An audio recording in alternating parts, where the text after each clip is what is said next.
Jaya Radha Madhava Kunja Bihari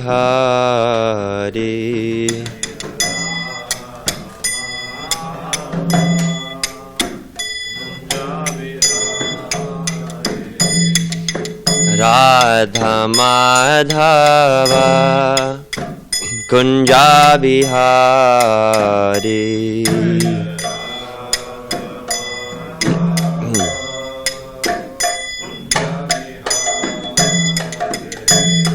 Gopi Janna Vallabha Girivaradhari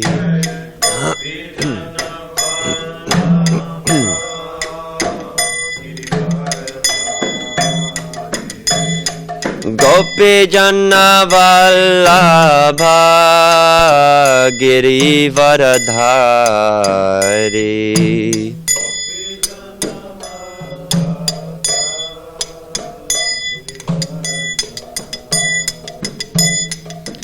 Yashodanandana Vraja Janaranjana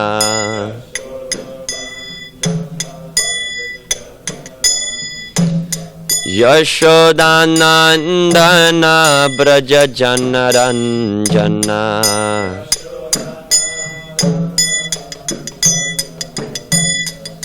Yamunatira Vanachari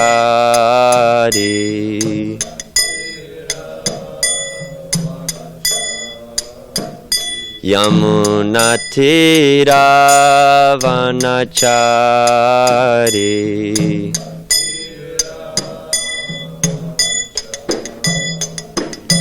Jaya Radha Madhava Kunja Bihari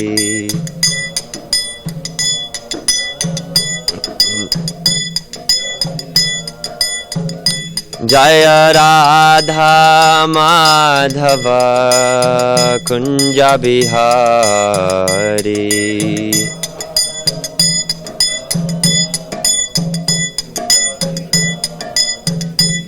Jaya Gopi Janna Vallabha Girivaradhari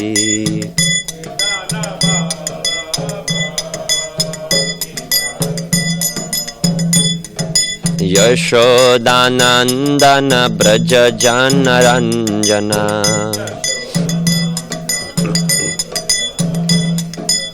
Yamunatira Vanachari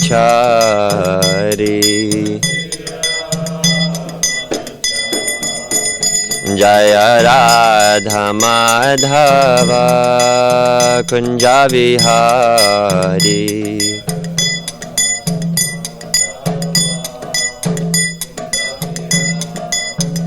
Jaya Radha Madhava Kunja Bihari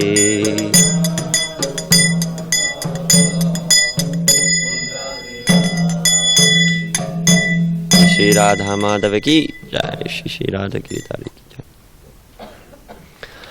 Om Namo Bhagavate Vasudevaya Om Namo Bhagavate Vasudevaya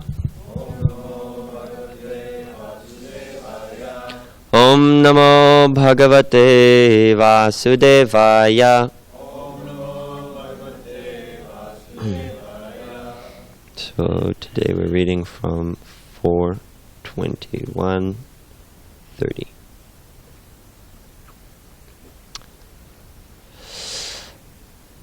Dohitra dindrite mrito Sochan dharma vimohitan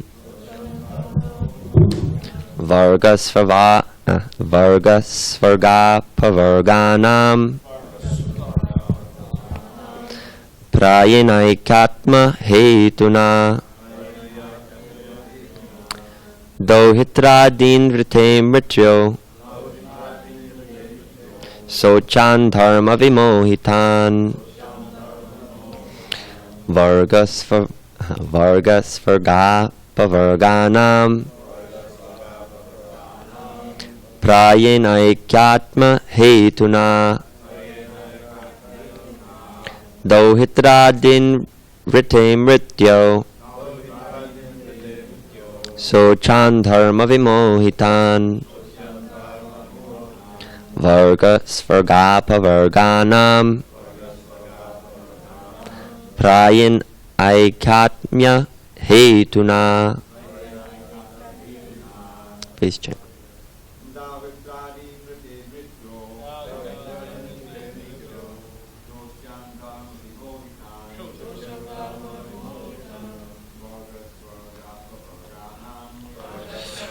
Varganam Svarga.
Dohitra Adin, grandsons like my father, Vena.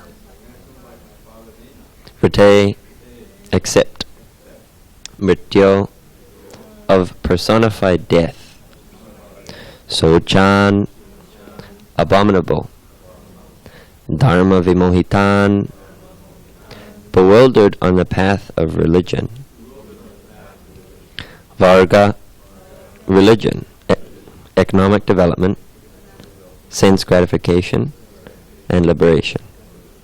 Svarga, elevation to the heavenly planets.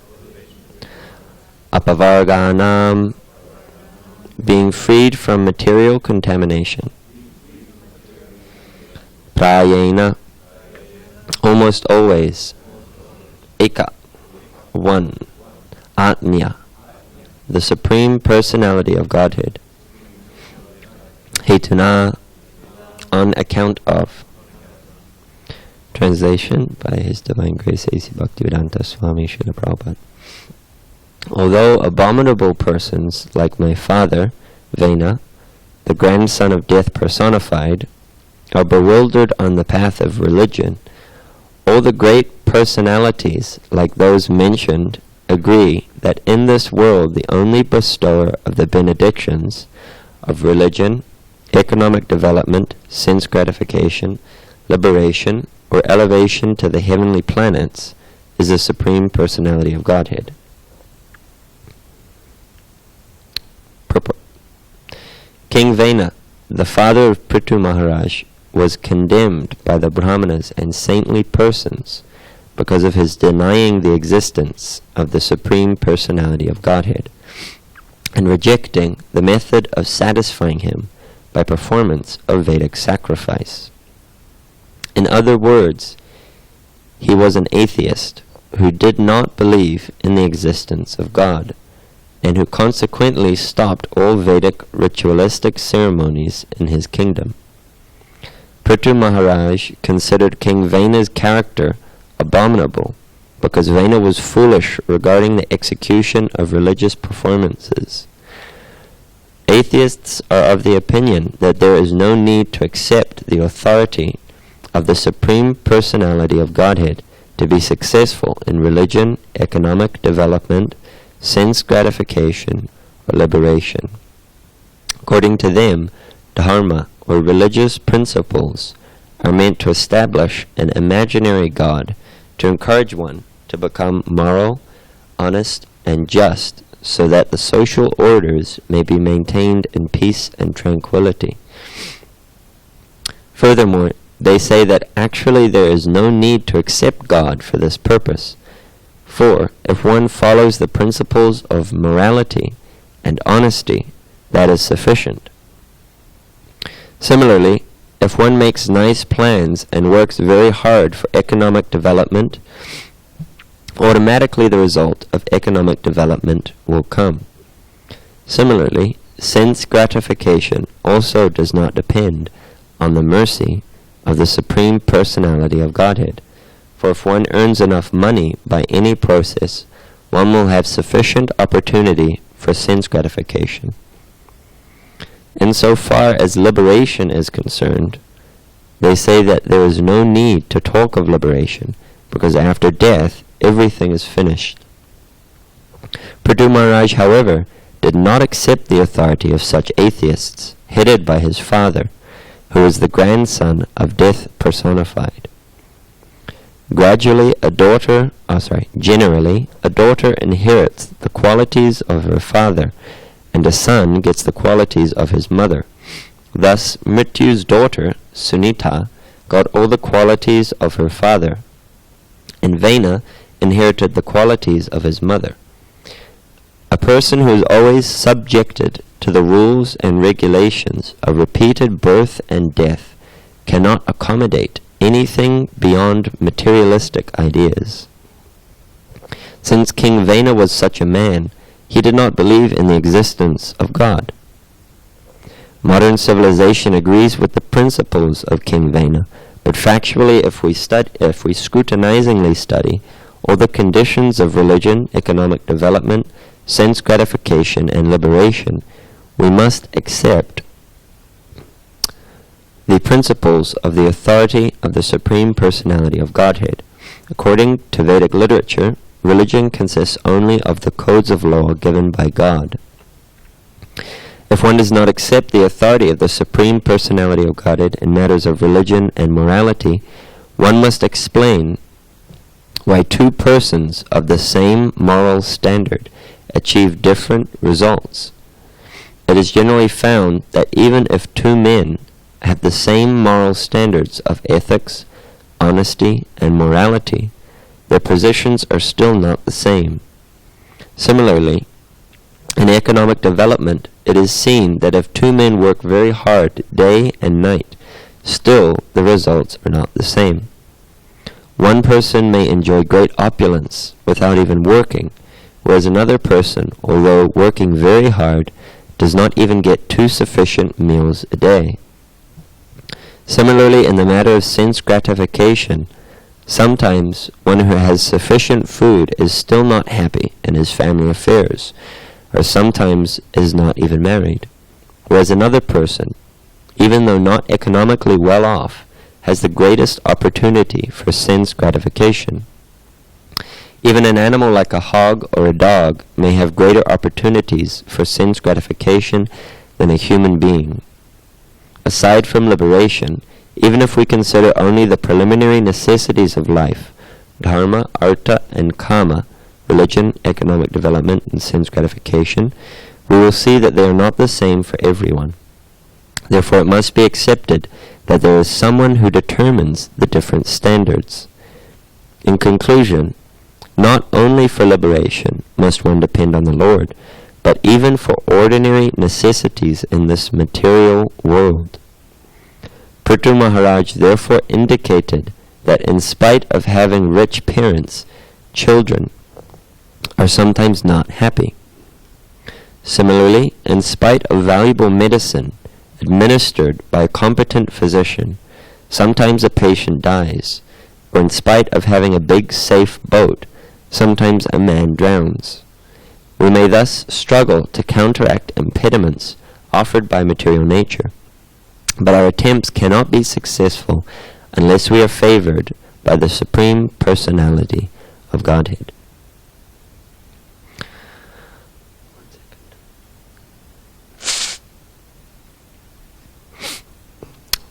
Om Agyantimirandasya Gyananjana Shalakaya Chakshurunmilitam Yena Tasmai Shri Gurave Namaha Mukham Karati Vachalam Pangam Laggayate Girim Yatkripatamaham Vande Shri Gurum Dinatharanam Vancha Kalpatarubhyascha Kripa Sindhubhya Evacha Patitanam Bhavanebhyo Vaishnavebhyo Namo Namaha Jaya Shri Krishna Chaitanya Prabhu Nityananda Shri Advaita Gadadhara Shrivasari Gaur Bhaktavrinda Hare Krishna Krishna Krishna Hare Hare Hare Rama Rama Rama Hare Hare. So, this is very, very long purport with a lot of things brought up, so I won't be able to touch on all of them in the time allotted, but I will try to bring out some of the key points. So one interesting thing I noticed just from reading through the word for words is the word is used to describe Vena, Dharma Vimohitan, bewildered on the path of religion. So we see that's very prominent nowadays. There's a lot of traditions or things which seem to be religion or seem dharmic. It seems like, they're following an ancient tradition, an ancient path, and it's bona fide more or less is what the perception from people see from the outside. Because one can be on the path of religion, but still completely bewildered. It's not a clear-cut path back to Godhead, but it's like in Chaitanya Charitamrita. I forget the exact thing, Balaram Prabhu, you quoted it before, but there's 4 directions, and each one is misleading except for, I think it's the east, which is the actual goal of religion, pure devotion. But mental speculation, mystic yoga, and sense gratification, karma kanda, fruit of activities. So these 3 things, externally, it's religion. It looks like religion, but we consider it to be like a bewildered form. It's not really giving you the desirable outcome.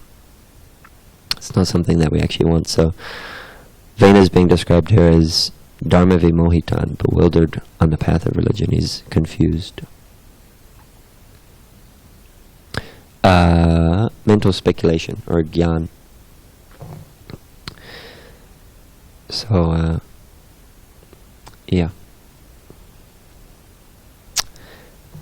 And another thing which was it's quite actually prominent in modern, especially like New Age circles and people who consider themselves like very modern and intelligent and that sort of thing. It's brought up in these ancient scriptures also. So, in the purport, King Vena is being described as being foolish regarding the execution of religious performances. So he stopped all of the sacrifices in his kingdom. And he says, atheists are of the opinion there's no need to accept the Supreme Lord for religion, economic development, sense gratification, or liberation. And then, really interesting, according to them, dharma, or religious principles, are meant to establish an imaginary God, to encourage one to become moral, honest, and just, so that the social orders may be maintained in peace and tranquility. Furthermore, they say that there's actually no need to accept God for this purpose, for if one follows the principles of morality and honesty, this is sufficient. So more or less they're saying, God doesn't exist, but he's like an imaginary figure that we put up there in the sky to make sure people don't kill each other and go crazy and wild and, beat each other over the head, that sort of thing. And, make sure people are moral and honest and maintaining civil life. More or less it's saying that God is an object that we use to maintain our sense gratification, maintain peace and tranquility within society. Which obviously isn't true. It's more or less saying that God is there to serve us by, some concocted idea that we have of him. It's taking Krishna cheaply, saying, he's not really real, but, he was just made up to prove these moral lessons so that we can follow these moral lessons, and be very pious and all these sorts of things.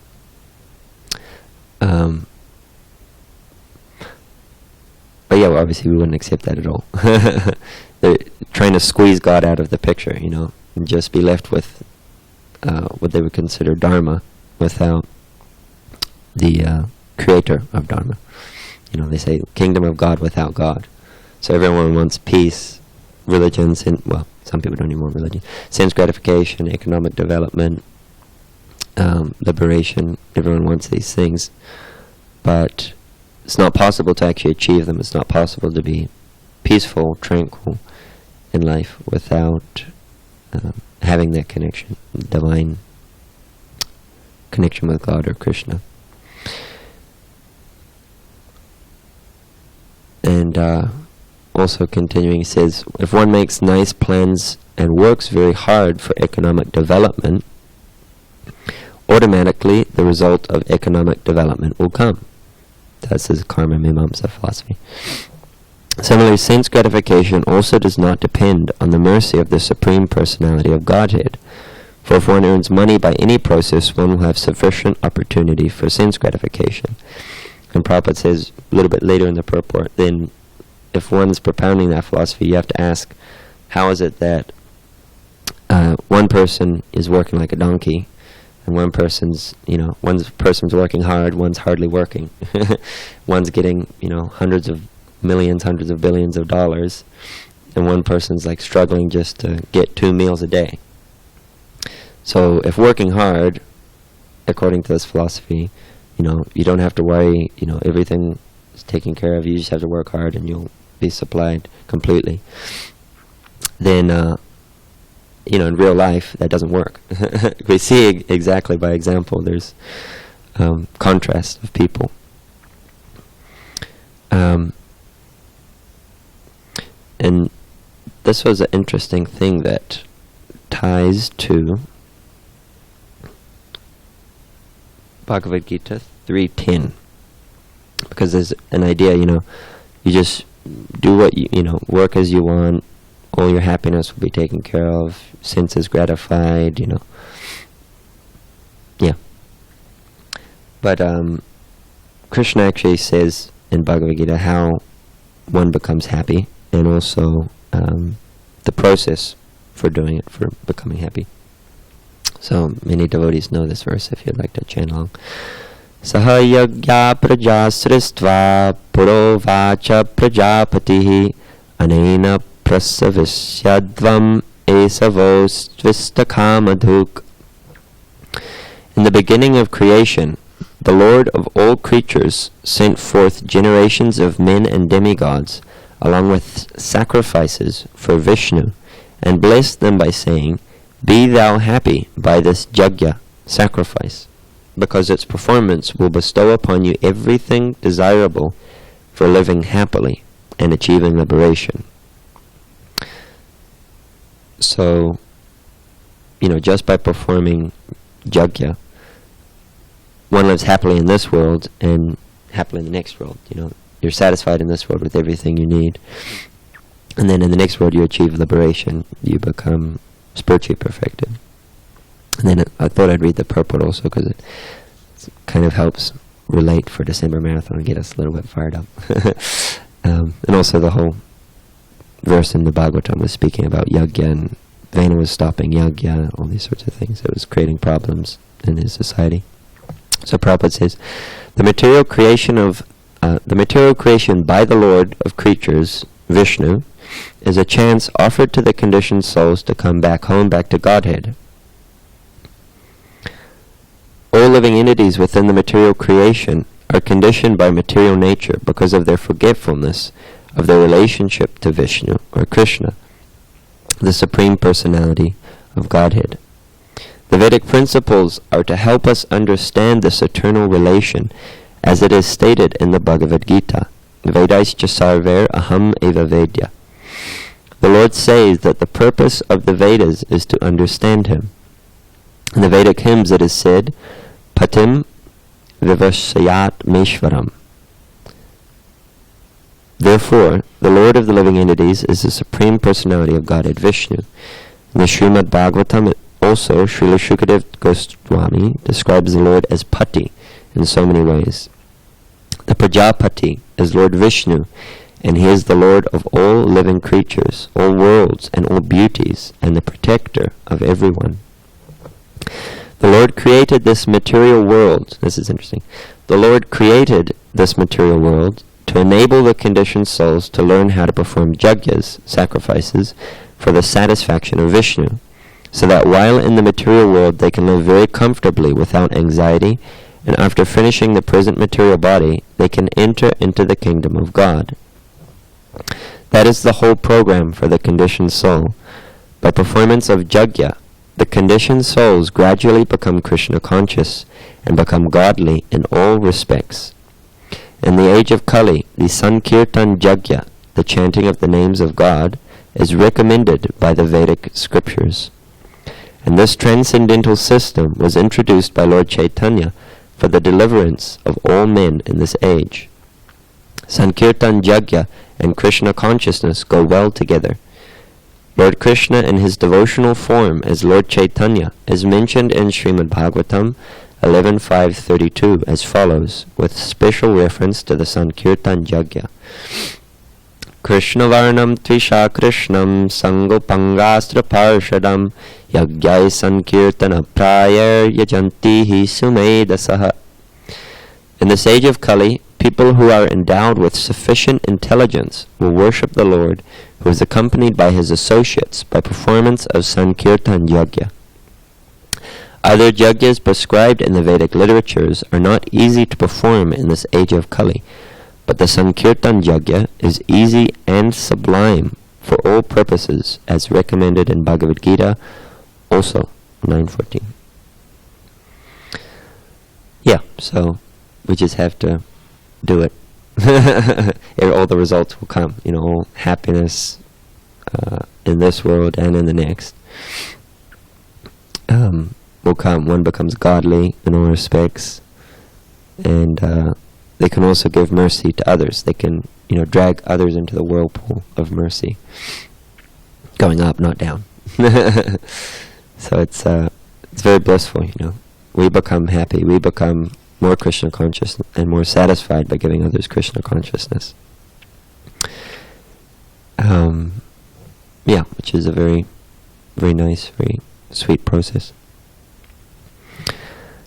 So, I could speak a little more on this, but I think I'll come back to the Bhagavatam verse. So, there's an interesting thing that Prabhupada brings up in the purport, which made me think about, the qualification of someone who comes up, or who presents points, or comes up with a philosophy. Like, all throughout the purport, there's Prabhupada's basically outlining karma mimamsa philosophy with atheism together, side by side. Following what we would consider atheism. So, there's no God to accept. You don't need to accept God for sense gratification or religion or any of these things. You don't need to accept them for moral. If you just be moral and honest, that's sufficient. You You don't need to accept God. Interesting thing though is that if you don't accept God, where is the question of morality and honesty, Because everyone by nature, Mamai vangso jiva loke jiva bhuta sanatana manak sashtani indriyani. The mind is giving us, so many problems, so much trouble in the senses that if one doesn't have God or at least some inkling of divinity, some higher conception of purity in which to follow or try and serve, then where's the question of being honest? Because you see it so many times in modern wars or politics, things like this. They tell you, oh yeah, well, vote for us. We're gonna do this, we're gonna do that. We'll take care of all your sense gratification. Just vote for me. Or kings say, I don't know, we'll give you this much gold and you give us this land and this and that. But then time and time again they cheat. They lie, cheating, all these things. Why? Because the mind's not controlled. And the mind and the senses, if they're not engaged in something purely spiritual, they're going to be bound to the material world. Therefore, all the acts that we do, we can't be honest, we can't be pure in our actions, and we can't be moral. So it's interesting, the very idea of being moral or honest without God in the picture is like completely juxtaposed. You can't, on another sense, if one doesn't have Krishna or God in the picture, then they won't see every living entity as a child of Krishna or part and parcel of God. So therefore I can do whatever I want, and it doesn't matter. Everyone's just there, and I just want to enjoy my senses, and they're there, and whatever happens, just happens. But if one actually has sees everything in connection with God, then they see all of these things, and they see that that's a living entity, that's a part of God. I should be respectful. I should not try and cause unnecessary violence. So by being in connection with Krishna, one automatically becomes moral and honest. They fulfill those what otherwise could be material principles or ideas. And also coming into because sometimes in modern times people think, I can make up a philosophy, or I can do whatever I want. Prabhupada says in the purport, person who is always subjected to the rules and regulations of repeated birth and death cannot accommodate anything beyond materialistic ideas. So one who doesn't have a door or a passage to spiritual perfection, via a bona fide process, they're subjected to the rules and regulations of repeated birth and death. That's the I guess that's what they have to look forward to. It's not a bright future, after this, after death, just nothing. It's pretty grim. So Prabhupada's saying they can't accommodate anything beyond materialistic ideas.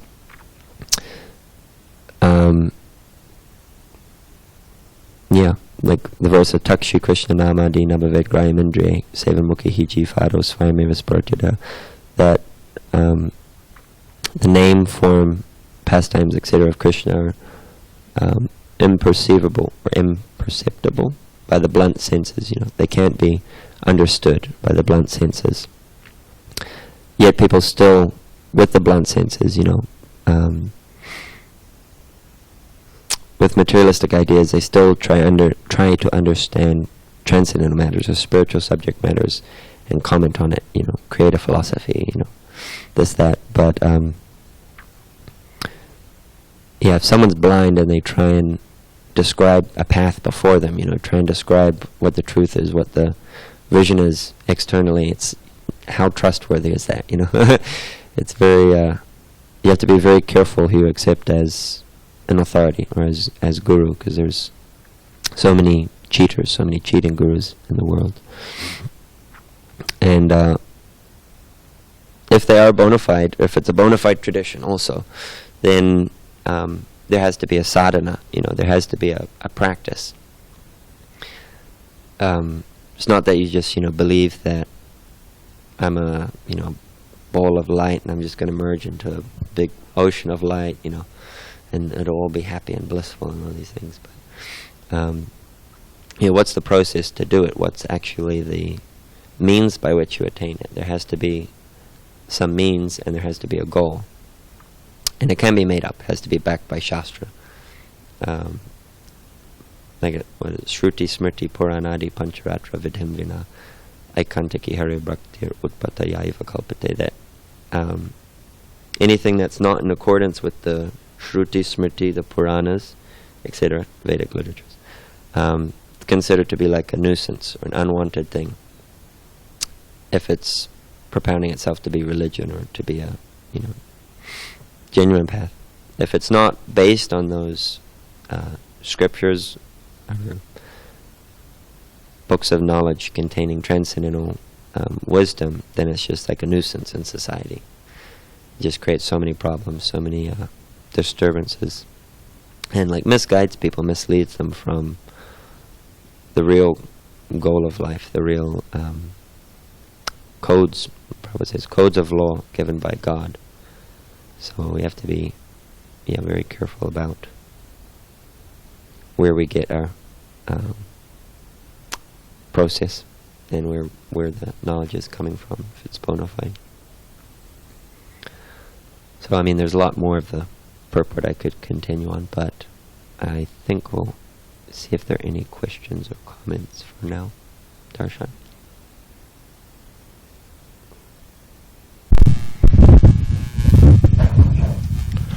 On this particular subject, I actually have a comment instead of a question, because I've lived a pretty full life. I've had a lot of really great jobs and a lot of really bad jobs. And I've lived all over the world. And I have to say that a lot of the times I really put God aside and prayed to money. Because I just looked at the money. I stopped looking at God completely, and all I looked at was girls and money. And that's the only thing I needed to be happy. And it's just looking back at the pattern while you were talking today, when I had the most money, I was the most miserable. And it just seemed like everything, like there's an old saying, I don't know what it is, about a purse that's like a sieve. But it's like I had so much money, and every week I was like, what the hell happened to my money? Where did it all go? And I had nothing to show for it. At one point I was making like 20 grand a week. And everything seemed to go wrong. Somebody would come after me this side, and then something would happen this side of my business, and somebody would be citing me in this, and the city's coming after me for that. And I'm like, how did that happen? I did everything right. But now I realize that it was really like almost as if God was calling to me to tell me, like you're going the wrong way. Come back this way. It's like the little shepherd thing, like smacking me, like, hey, come back this way. And now, lately, I seemingly lost everything, and I'm the happiest I've ever been, because I've got really not very much money, and right now, I make good money on certain contract things, but it takes a long time, and it takes me like 6 months to make money. But in those 6 months, it seems like I've gotten a search going, and in the search for myself, the money comes, rather than me having to work hard and go crazy and do like I was in the coal mine, just busting my butt every day, going to construction sites 6 in the morning till 6 in the evening, and talking to people till 10 o'clock at night on the phone. Now I just sit there and I just meditate on God, and these ideas come to me, and it's like, now I've got a huge contract coming. It's going to pay me 50 grand, and I talked on the phone. That's all I did for 3 months, just talked on the phone to people, and my pay will be like twice what it was when I was working the hardest I ever was. So I could totally see this principle in action. Serving Krishna, he takes care of all of the necessities of life. I'll comment. We're kind of, not an addition, but like an elaboration on a point I think you made. Because you mentioned how, and in the purport, I didn't read the whole purport, I got here late, but how people, Prabhupada was saying that there's the idea that God's there as a kind of a symbol or a kind of impetus for people to be moral. And so you were touching on that for a bit, how we don't accept that. that there's God, but God is basically an impetus for those who can't be moral on their own, just by logic and reasoning and just their moral fiber. They can't be moral. Yeah. So you need Scare some fear impetus. into them. Yeah, that someone wants you to be. Yeah, either really crude, then like just scare the hell out of them. You better be good, or I'm going to just destroy you, and like make you suffer so much. Or a symbol or a myth for the idea that I'll reward you. Or maybe even for someone who's a little higher than that, at least it'll please me, So there's different ways that the idea of God can be an impetus for people to act morally. And then you went into the point that I think you said how can there be any morality without God? And I thought you were going to get on one point, but you got on a different point, which I wasn't thinking about, which is that. Really, people aren't that strong. But you said that your point was that can there be any question of morality if there's no God? And you're thinking, because if there's no God, there's no like higher taste or higher purpose. So in the end, people will just resort to being animals. But one could argue that with that, well then for all those people, I agree. So many people, without God in the picture, they just act like animals. Therefore, they need the symbolic God. Therefore, they need the impetus of God. And that's fine. That agrees with me. That, without God in the picture, there's no question of morality. Everybody would just live for oneself. Every person would live for oneself. But some atheists would say that, I agree. That's part of my point, too. That, without God. But further on your point, and you also, I forgot how you touched on it, but, what did you say? Anyway, but the other point is there that because that's kind of like I'm not sure how you'd like a sociological reason why without God in the picture there is no question of morality, because people aren't just people in the material world aren't inherently pure. Yeah. It's like a modern humanistic idea of people that on their own they're pure, and there's just this these government strictures and so many things that make them corrupt, but on their own, they're just pure, and if you just let them act like animals, they'll act nicely like nice animals. So that's a sociological view. But then there's just the logical view, and that, that's also logical, but just a purely logical, almost like mathematical, formulaic view or reason that without some supreme being, there really also is no question of morality, because of an absolute morality or an absolute ethics. Because if I have an opinion that I should eat this, you have an opinion I shouldn't eat this. Well, we have the same opinions, but they're all maybe if there's one kid, another kid, they disagree, their parent comes in and gives them authority. Okay, absolute authority. But amongst human being, adults, then there's no higher authority. So how can you say that it's wrong for me to cut up my mother and eat her, and someone else say that it's right? It's just it's an opinion, or it's a cultural thing. If you grow up in that culture, then it's okay. If I grow up in this culture, it's not okay. Has to be a common denominator. Yeah. So I can't say that there's anything wrong as long as you believe it, and or maybe, But we do hold on to that. Every single person, even Richard Dawkins, he has a whole book on it, but even though he says there's no absolute value of things, and that there's no absolute morality, he'll use as one of his examples that it's so horrible, religion's so horrible, because it causes genocide, it causes exploitation of women, all these things which have a moral basis. They have a moral basis, and unless there's some supreme authority for morals, then how can you say those are wrong? That's your opinion. This is mine. There's no opinion above ours, because we're both humans. We're on the same platform. So how can you say that? It's just blatantly hypocritical. And I remember Dharmaraj not so long ago, maybe a while ago, you quoted Hirananda Maharaj, how he was saying in postmodernism, the idea is that there's no, golden truths? What is it? No, what was it? Absolute truths? Yeah, no absolute truths. But that statement isn't absolute truth. They're absolute truth. But they're saying there's no substantial source of absolute truth, so there is no absolute truth. But they're claiming it's absolute truth. There's no absolute truth, and it's obviously hypocritical. Doesn't add up. So anyway, following your point, that's another reason why, if there's no God, then there is no question of morality. There has to be someone transcendental or above or an authority of all human beings, if we're to say that there are certain ethics that apply to all human beings regardless of your culture. And I won't go into gross examples, but there are certain things which regardless of your culture I will say, and pretty much everyone will say, that is not okay. And so unless you're going to give up that idea, and like adopt the idea that I can do anything if it's like my understanding and my culture, then it is hypocritical to say that. Yeah. Yeah. Sorry. That's a comment, not a question. Mukunda Das Pandit.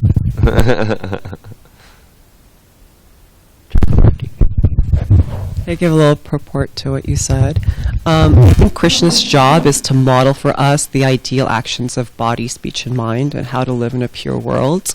So, looking at our lives, it's all karma, right? It's all actions and their effects. So you're going back to the example of two people, who are doing the same actions in this life, of working really hard for business, working really hard, doing the same actions, but they have different results because their karma from their previous lives and their previous actions is calculated and ripening upon them as it sees fit.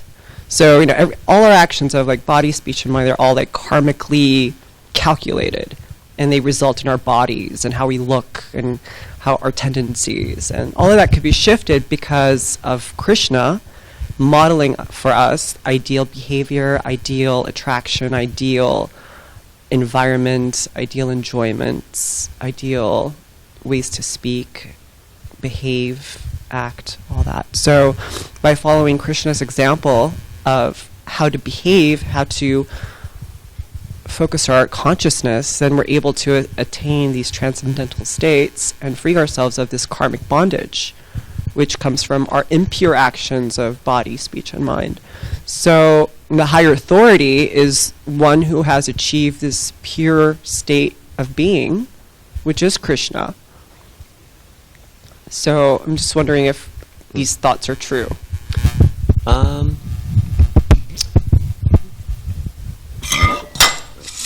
Well, there's two words which are used to describe Krishna in the beginning of Bhagavatam, avidya and svarat, which means fully independent and fully cognizant.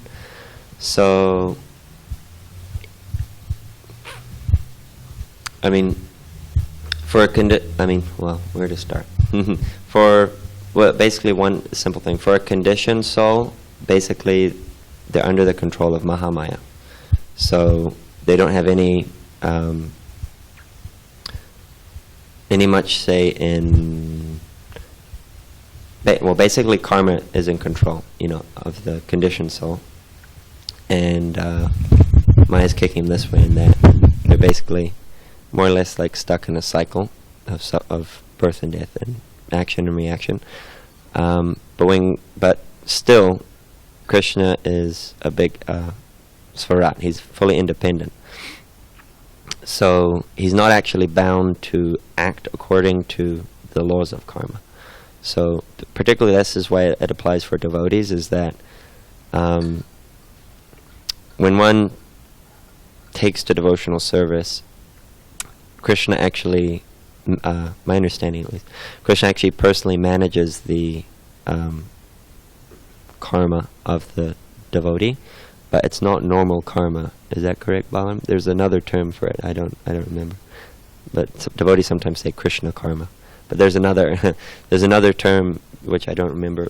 But Krishna actually personally takes control, or not control, takes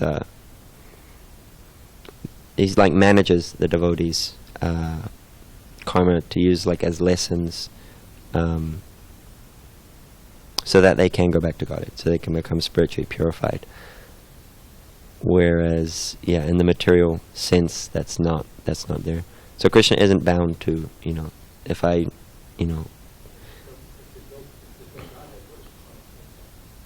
exactly.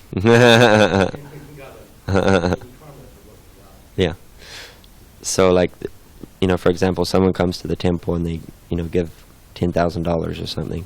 Say, oh, now Krishna must bless me, that my son will get a PhD or something like that. But it doesn't work like that. He's, he's fully independent.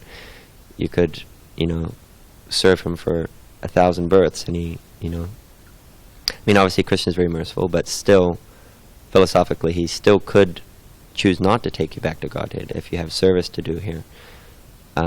Or you surrender in one birth and you just serve for one birth, he could take you back immediately. So we can't exactly, pin Krishna down and like, you have to do this sort of thing.